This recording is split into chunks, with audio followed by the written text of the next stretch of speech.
নমস্কার বন্ধুরা, আমি সৌরভ আর আপনারা শুনছেন অদ্ভুত হলেও সত্যি।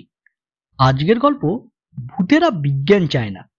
লেখক অদৃশ বর্ধন।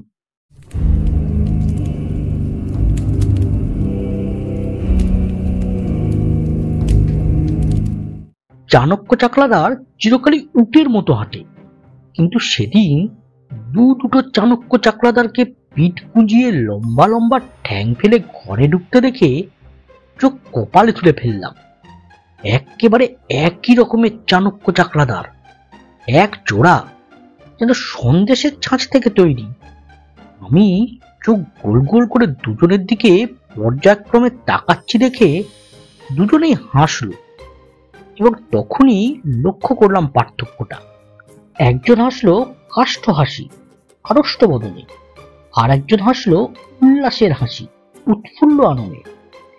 দ্বিতীয় জনই আসলে আসল চাণক্য। চাণক্য চিরকাল হাসে এবং হাসায়, একটু গুলপট্টি মানে ঠিকই, তা আমার গা শোয়া হয়ে গেছে।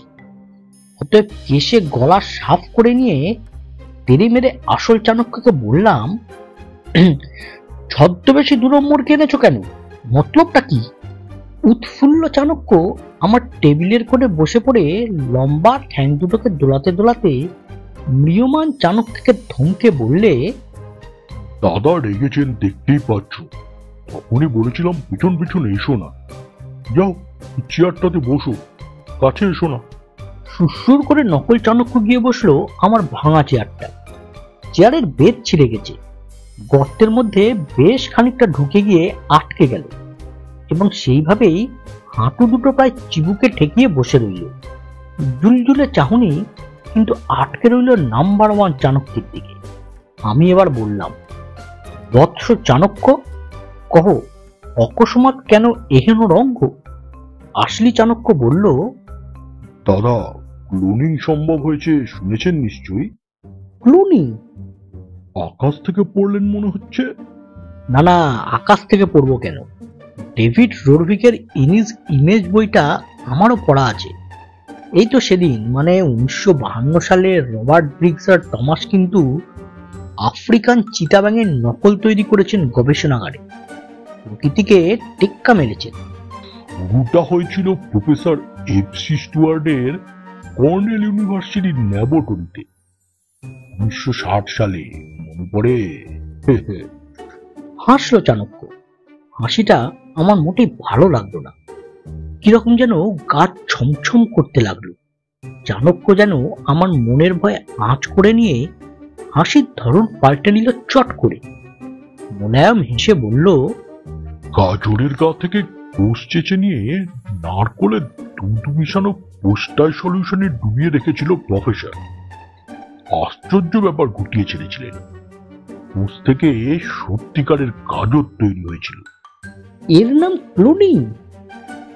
চমকে পড়ে হঠাৎ চোখ দুটোকে শক্ত করে চাণক্য বললে, 1968 সালে ক্যালকেট বায়োলজিস্ট ডক্টর রবার্ট এল সিনসিমার বলেছিলেন, আর বছর দশেকের মধ্যেই মানুষ ক্লোন সম্ভব হবে।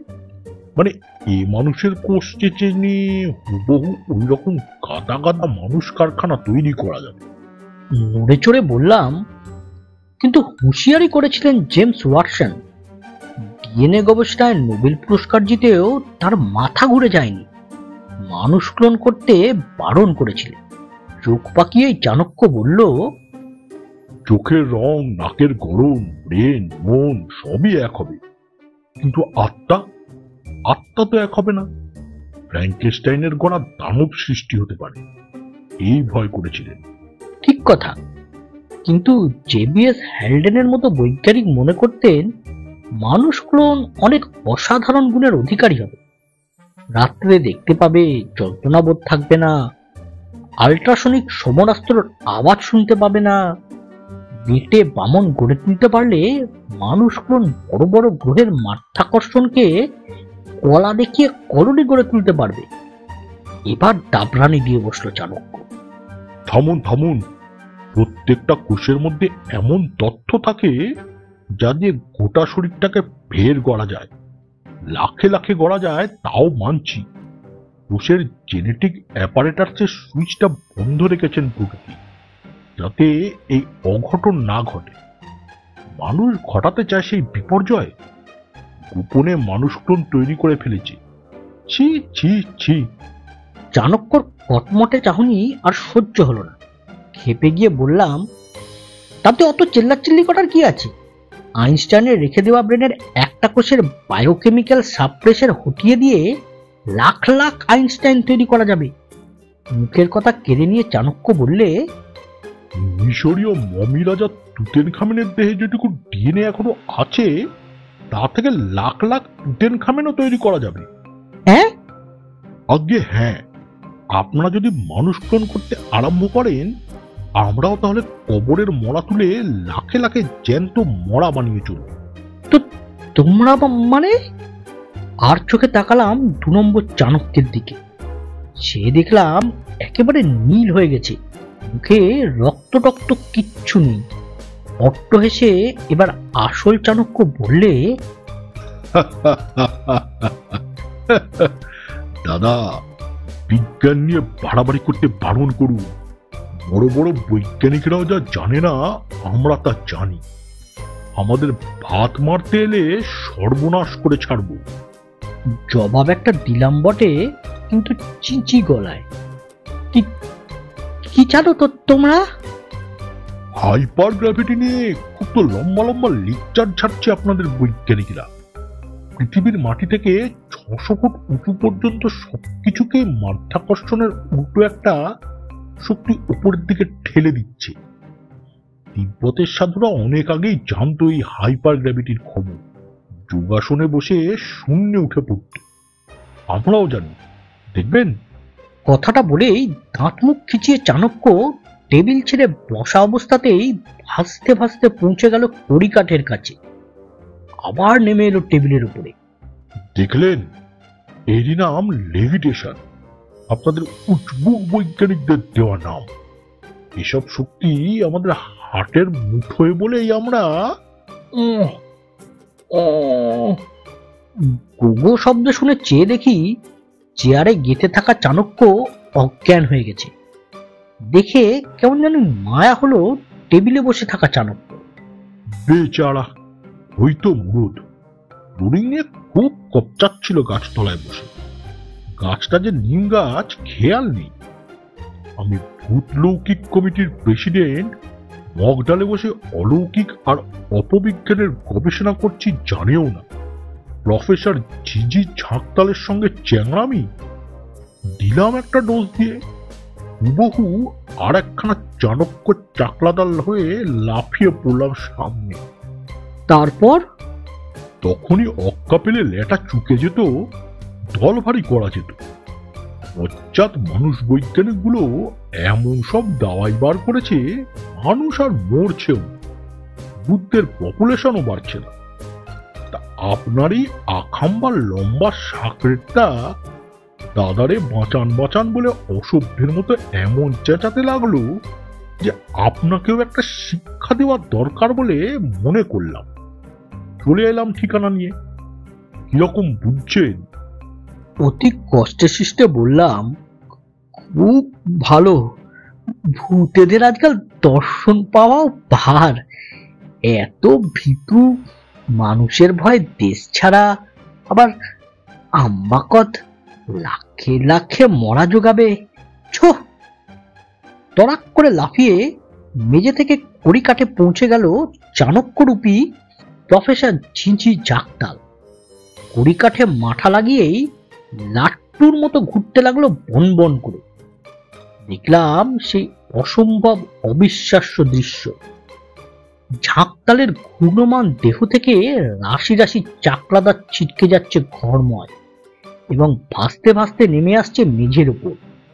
দেখতে দেখতে ঘর গিজগিজ করতে লাগলো অজস্র চাণক্য চাকলাদারে। একই রকম দেখতে, একই রকম চাহনি, একই রকম হাঁটা।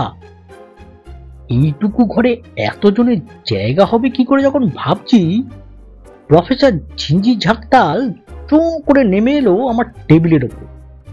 বডি ঘোড়া থেমে গেছে, শুধু চোখ দুটো অদ্ভুতভাবে চরকিবাজির মতো ঘুরছে, আর ফুটোর থেকে ফুলকি ঠিক রচ্ছে। পাছে আবার অপবিজ্ঞানের খেলা দেখিয়ে বসে। তাই তাড়াতাড়ি বললাম, মাই ডিয়ার প্রফেসর, মাঝে মাঝে আসবেন।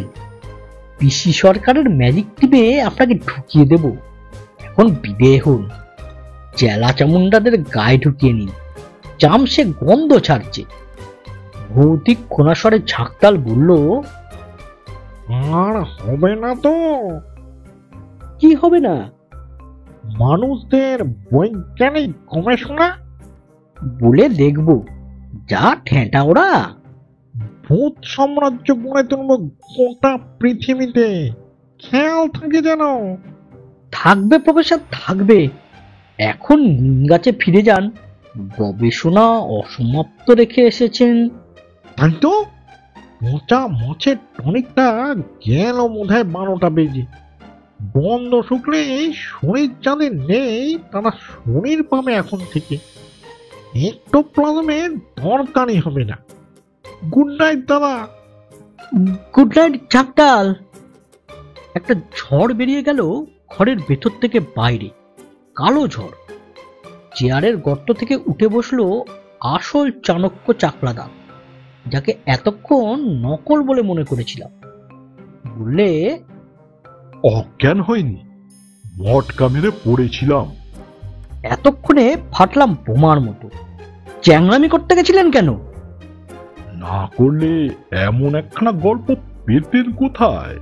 কথাটা বলে একটা লম্বা চুরুট ধরালো চাণক্য। কেমন লাগলো বন্ধুরা আজকের এই গল্পটি? ভালো লাগলে একটি লাইক করুন আর শেয়ার করুন সকলের সাথে।